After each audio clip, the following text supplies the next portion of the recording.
I definitely think that we know that the personal is political, and to really think about those moments that as you're growing and changing and evolving as a woman in particular, like that you butt up against like what's a political norm, and how you don't think of that as necessarily part of like a movement.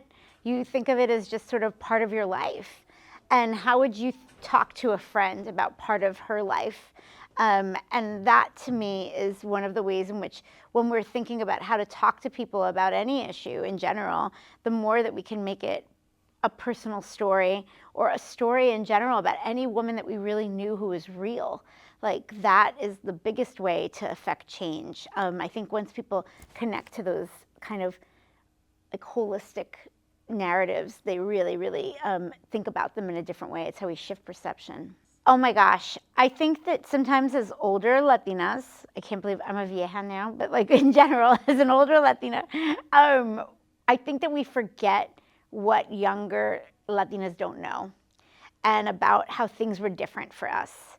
And so I think that what we can do without being scoldy, but just to sort of generally talk about it, is like how things were harder or more challenging or more difficult in our era, and the amount of freedom or lack of, like, right, that people might be experiencing. Like, you know, I'm sorry if I'm living in Texas, I am sorry that you don't have the same choice I had 15, 20 years ago. Or if you're living in a state that does, like, it's like, I know that there are so many issues now that are on the table that weren't on the table then. And I think it's really to put in context the way in which freedom has changed and not changed over the years. And I think it's important to like accept that, you know, women's like lifestyles have been a very rapidly changing thing, and like what we're able to do and not able to do. And so to put ourselves in historical context for younger Latinas, I think is a really empowering thing. Okay, so as a person that is lucky to have some influence on Latinx culture, I just think that the more times that we get together and we are in community and we can talk about the ways in which we have power, and that we need to take more power outside of our community and demand power outside of our community, the better. There are not enough. Like, we too often, we are almost 20% of the American population, we are too often rendered invisible.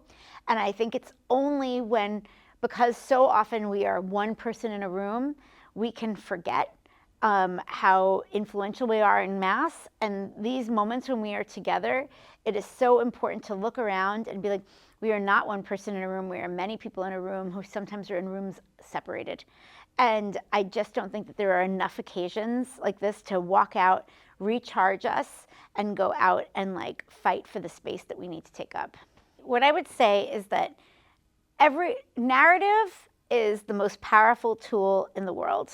There is no political message, there is no numeric message, there is nothing that moves people like story.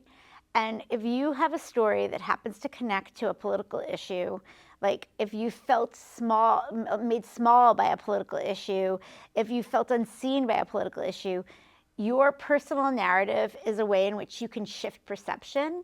And there is nothing that will shift perception quite like a narrative story. And I think that is the reason why I write fiction in addition to journalism, because journalism can tell the facts of a story, but like fiction can tell the shape of a story and make a story have feeling, and feeling is really what changes minds.